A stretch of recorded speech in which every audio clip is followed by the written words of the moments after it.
nous avons 5 points. Donc, le premier point, c'est l'adoption du statut des agents de santé du Mali. Le statut particulier des agents de santé du Mali. Donc, c'est un accord entre la plasma et le gouvernement qui date du 25 juillet 2018. Donc, le deuxième point, c'est l'intégration du personnel des centres de santé communautaires qui sont payés par les ASACO dans la fonction publique des collectivités. Donc ces points, il faut donner un peu d'explication pour que les gens puissent comprendre. C'est pour dire que les centres de santé communautaires sont des centres qui sont à proximité de la population pour la prise en charge à moindre coût et tout près de la population. Donc c'est ce qui fait que les tarifs sont considérablement diminués, que ce soit la consultation, que ce soit les prestations. Et tous les différents actes sont diminués pour que la population puisse quand même accéder à des soins de qualité à moindre coût. Donc, par rapport à cela, nous avons vu que ces ASACO-là sont gérés par ces SESCOM sont gérés par des ASACO qui ont des difficultés à payer le personnel. Bon, les ASACO qui arrivent à payer le personnel n'arrivent pas à affilier ces différentes personnes à l'INPES. Donc en 2008, de commun accord avec la FENASCOM, qui est la Fédération nationale des associations de santé communautaire, nous avons fait un plaidoyer au niveau de l'État et qui a accepté de financer une étude sur toute l'étendue du territoire pour voir combien de personnes sont dans cette situation. Depuis 2008, après cette étude qui a été financée par l'État, les dossiers sont restés dans les tiroirs. Donc en 2018, nous avons fait sortir. L'État a accepté le principe de les intégrer et jusque-là, le dossier dort. Donc ça, c'est le deuxième point. Le troisième point, c'est la création d'une passerelle entre la fonction publique des collectivités et l'enseignement supérieur. Vous n'êtes pas sans savoir qu'il y a deux fonctions publiques dans notre pays. Il y a la fonction publique de l'État et la fonction publique des collectivités. Donc la fonction publique des collectivités est venue avec l'avènement de la décentralisation. Donc nous avons deux fonctions publiques. Mais le problème est que les deux fonctions publiques ne sont pas gérées de la même manière. Il y a des disparités vraiment très considérables et qu'on n'arrive pas à comprendre. Il y a une injustice dans la gestion du personnel, dans la gestion de la carrière, dans ces deux différentes fonctions publiques. Nous remarquons que déjà avec la décentralisation, tous les recrutements, la majeure partie des recrutements doit s'effectuer dans les collectivités. Normalement, il ne devrait même plus y avoir de fonction publique d'État, mais l'État même est en train de violer toujours les textes pour organiser la fonction publique de l'État. Normalement, il devrait y avoir seulement la fonction publique des collectivités.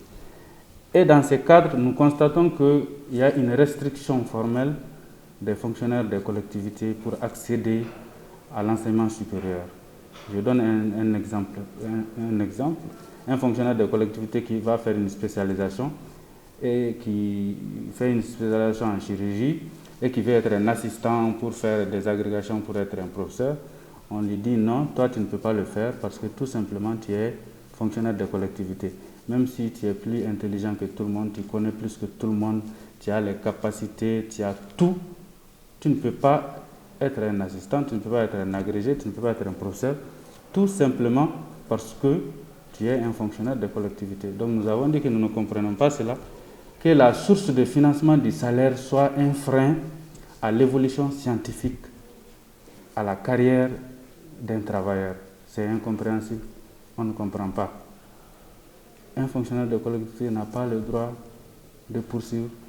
Si tu es fonctionnaire de collectivité, peut-être tu dois faire toute ta vie dans un SESCOM, tu dois continuer à travailler dans un SESCOM, faire toute ta vie, même si tu fais toutes les études du monde, tu dois continuer à travailler dans les SESCOM. On dit que ça, ce n'est pas intellectuel, ce n'est pas réfléchi, donc c'est une injustice qu'il faut corriger. Donc en 2018, nous avons eu également un accord sur ce point et qui dort toujours dans les tiroirs. Le quatrième point, c'est la gestion de la problématique de la bi-appartenance. Bi-appartenance, ça veut dire tout simplement, nous avons des professeurs qui travaillent et à l'hôpital et à l'enseignement supérieur. Donc, du point de vue salaire, ils sont fonctionnaires, ils sont pris en charge dans la fonction publique sur le budget de l'État. Et de l'autre côté, dans les cours qu'ils donnent, ils ont des contrats avec les hôpitaux Donc ils ont un salaire également. Donc ça leur fait 2 salaires. Mais c'est un seul salaire qui est pris en compte pour la retraite. Pour la retraite, le calcul se fait seulement sur un salaire. Donc l'autre salaire, c'est comme des primes.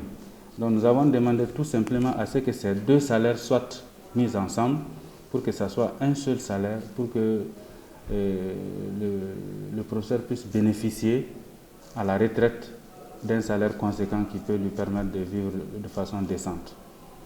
Ça, c'est le 4e point.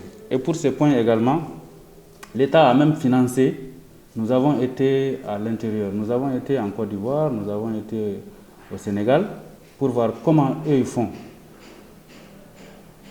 L'État a financé cette mission. Donc nous sommes revenus, il y a eu des recommandations et les recommandations sont toujours dans les tiroirs en train de dormir. Donc le dernier point, c'est l'intégration des contractuels des hôpitaux dans la fonction publique de l'État. Ça aussi, c'est une doléance très vieille qui date depuis 2012, depuis sous le président Amadou Toumani Touré, qui avait pris une loi pour dire qu'on va intégrer les contractuels des hôpitaux en son temps. Donc depuis 2012, le dossier a eu des problèmes, jusqu'en 2018 où on a pu intégrer un certain nombre. Donc c'était le personnel sanitaire et le personnel administratif. Donc le personnel sanitaire a été intégré, mais il restait le personnel administratif qui constituait les comptables, les gestionnaires des ressources humaines et autres qui n'ont pas pu intégrer. Donc le nombre est connu, ce n'est pas dire que c'est tous les contractuels, mais c'est un nombre qui était déjà connu, qui devrait intégrer. Par rapport à tous ces points, nous avions commencé à travailler dans les commissions dans le temps. Et ces commissions ont été bloquées en cours de chemin et nous ne savons pas pourquoi. Donc c'est pour cela que nous avons décidé de déposer ces préavis de grève qui ne contiennent que des anciennes doléances. La grève, c'est en 2 étapes. C'est une grève de 8 jours, mais en 2 étapes. La première étape, c'est une grève de 72 heures qui débute demain, le 25, qui fait 72 heures, 25, 26, 27. Et la deuxième phase, c'est à partir du 7 décembre. Le 7, 8, 9, 10, 11 décembre, 5 jours.